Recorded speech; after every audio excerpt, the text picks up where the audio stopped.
Good morning, good afternoon, good evening. Welcome to another edition of Living Simply and Fun. I'm your host, Aries, and this is Aaron.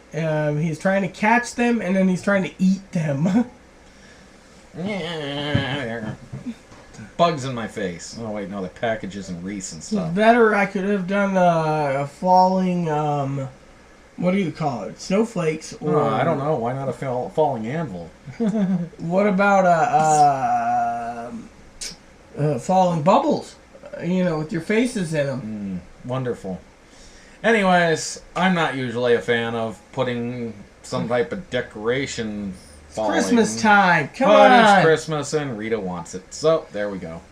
Okay, so this video is for helping and giving advice on pre-planning Christmas, and the idea Aaron came up with a list from Amazon.com. So Well, take it away, Aaron. The first thing that needs to be done is, obviously, you need to know what you might be getting other people. So, those that are on your list, the first thing you need to do is ask them right after Christmas, but before the end of January somewhere, to come up with a list of things that they'd like to have, but they really, really, really, really doubt they will get by Christmas. Just because it's not that high priority or something. Or it's not something that they would buy for Because themselves. you don't want them buying it over the course of the year. I mean, a year's a long time, so if somebody says, oh, I really like this coffee mug or something, the other thing you could do is you can make a plan for things that you know that they use, but they don't know that they will need, such as coffee mugs or shirts. Coffee! You can always, Cake decoration kits. things like candle holders, wall clocks. There was a list I came up with for a friend recently. She was asking for help trying to figure out some things on Amazon of low cost that her family might like, and gave me some ideas of what they might like themselves. So I went through Amazon and was like, this isn't too bad of a price. The reviews are pretty Operation good on Friend this. Christmas. Yes. So I ended up picking out a bunch of things. Now, almost everything I kind of picked up, which was like clocks and sconces and stuff, those would be great because the chance that they'll buy the one that you bought them for Christmas will be very unlikely. Yeah, of course, this isn't exactly buying something intimate that you know that they need right now and that they're going to love you forever for. It'll be something where they're like, wow, this is cool. I never even thought about this. That would be one way to do it. The other way to do it, of course, is trying to ask them, but of course then it probably won't be as good as what you could actually come up with on your own, knowing them. So the first thing to do is do some research and try to find some stuff you think they'd like and buy a little bit here and there and over the course of time until you get enough stuff, and then you have it all by Christmas. So the thing is, so many of us, we try to wait till the last minute. We don't know what to get anybody because they oftentimes don't want to tell us what they want. They're ashamed of saying, oh, well, I want. Most people they have some bit of feelings of like, well, you don't need to get me anything. While inside they're technically saying, get me something. And they won't submit you a list because they really don't want anything. But the truth is, usually they do want something. They just don't want to admit to it. So that's just a psychological viewpoint I've noticed over time.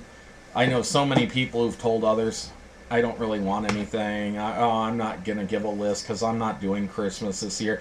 No, they're doing Christmas this year. They just don't know what to ask for or what to want. So my thought is just, you know the person's attitudes, their personalities, the type of things they like. For instance, I was talking of coffee mugs. This is a gift I got Rita a while ago. Like 7 years ago. Yeah, and you've still never actually used it, though. It's just so nice I don't want to use it. But I know how she liked coffee, and she liked hunting and animals and stuff, even though she's not done much hunting. I decided to get her a coffee mug. It's a white-tailed deer with all sorts of information on the white-tailed deer from American Expeditions. That's one of my Native American animals, by the way, the white-tailed deer. That went along with the white-tailed deer shot glasses, which she uses shot glasses all the time. And again, she's never It's actually. just they're so nice. I can't see myself parting. You know. She just doesn't want to use them because she likes them that much. So, that was one of those things where it's a gift that I got her on a whim that she didn't know she wanted or needed, and she does appreciate it. So, Yeah, I do like the shot glasses my friends got me from Vegas. I also like the shot glasses that Aaron got when he was... This was knowing her personality. I know that she likes game animals. And she was looking into hunting pronghorns and elks and deers. And my Native American animal, one of them's the white-tailed deer. You know, my pole. My lodge pole. Which means you must eat its heart and partake of its strength and power so that you can become one with it. Wait, no, that's not right. Don't eat its heart. That's a bad idea. So, yes, the Amazon... Oh, wait, you don't eat horse. If you get that, that's a little joke from a video game we like. 4 Oblivion. Oh, you gave it away. Okay, yeah, for those that got it, they would have gotten it anyways. Those who didn't, it comes from Oblivion. Yes, the predecessor to Skyrim. So, anywho... There's an orc and you talk to her, and apparently by rumors in town, she's eating horses and stuff from her own stable. I was talking... And so you get talking to her, and she says... Oh, a little pepper, a little salt, some onion. Oh, wait, you don't eat horses. I was watching a movie today where, since he brought up horses, where a guy goes into a Native American thing in the mid-1800s, and he's like, this Native Americans are poor, and they stole the horses to eat them. And then Danny Glover's the horse meat died. used to be something that a lot of people ate, and it seems something that's not on the menu anywhere anymore. Maybe in some other countries, but not in America, and as far as I know, not Europe either. Ah. Now, I don't know why. It used to be the #1 staple meat back at least 200 or 300 years ago. Well, camel was eaten. I mean, cow wasn't eaten nearly as much as horse was. In more modern times, we stopped eating horse, I think because they served too well as pack animals. So they served more to carry things, and for riders, they were worth more value than to be served as food. So same goes with alpacas. Alpacas, as far as I know, have not been used for meat. I've never even heard of countries where alpacas are in extreme population. If you need to know, alpacas are llamas. Yes, I've never heard of eating them, though. There is that one place that has those llama jerky sticks. We shouldn't be talking about eating meat in this video. Remember Donna Lynn. This is a funny story. It's an embarrassing one somewhat for Rita, but we're sitting at a dinner with a couple people after my grandmother's funeral. And funeral. Yes, first funeral in Cleveland before we went to Owensboro for the second one. And one of my dad's friends took us all to dinner. Her treat. She was a vegan. And Rita's sitting there talking about in Australia the various things they ate, including koala. And this is a woman that says, I can't eat an animal with a face. Wow. And she's sitting there cringing like, I'm trying to eat. Yeah, well, the worst part is the koala wasn't the worst thing is. I said, yeah, well, you know, man. Monkey on a stick. Monkey on a stick in the Philippines, all of a sudden. Yeah, you were talking about very gross meats to most people who were even meat eaters. So. Well, crocodile meat's pretty tasty. Their tail is wonderful. That's great. But again, we should be talking about meat in this. The rest of the crocs are gators. This video is actually for somebody who is a vegan, so...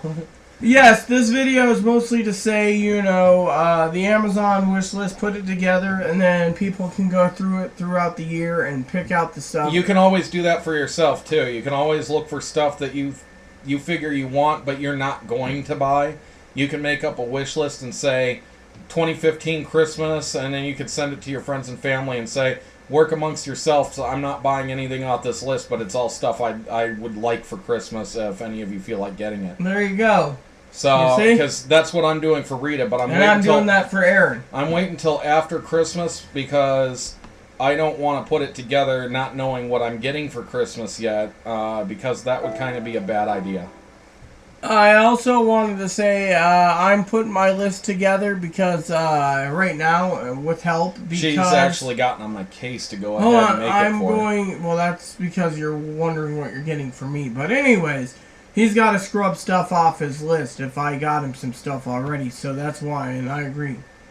Sorry. So anyways, that's that. I'm putting together a list. Mostly my list is going to be about various things, and it'll be Christmas 2015, and anyone can go through it. And to explain that sorry right there, I have a twitchy leg syndrome. If I'm sitting down, my toes are on the ground, and I bounce my leg like crazy. And in fact, it was a joke in football. If I was in a stance of being on one knee with my other knee bent, I'd start bouncing, and people would stand on it trying to make it stop, and I'd just bounce like 3 or 4 people standing on my leg, which was probably a stupid idea because I could have probably broken my leg with all that weight coming down on it, but because I think I had like 500 or 600 pounds on it at one time trying to keep me from bouncing it. It's not easy to do. Not even for myself, but it upsets Rita because everything starts shaking around the apartment, including her monitor and... Anyways, there you have it. You got the ideas for, this isn't just for our friend, but it's for everyone. So there you have it. Anything else to add? No, but these things do look like falling Cheerios, some of them, and it makes me hungry. Green falling Cheerio.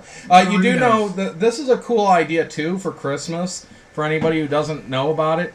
You can take chocolate, like little, okay, you're eating them. You can take chocolate and melt it, and you can take a Cheerio, and you can put it in the chocolate just to do the top, and then you can put little sprinkles on it while the chocolate's still kind of wet, and then you can take like powdered sugar and roll your Cheerios in it, and you can set a little box up, like that big, and you can put them in there and be like mini elf donuts for the elves when they come with Santa. It's a great little project for kids. I've seen it online, so you could probably find it by searching up elf donuts.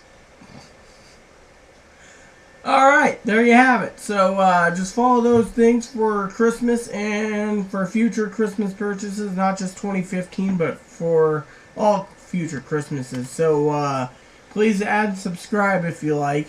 Please post comments, feedback, and suggestions. Thank you. Look, Mom, I'm on TV! And may God bless the world. Thank you.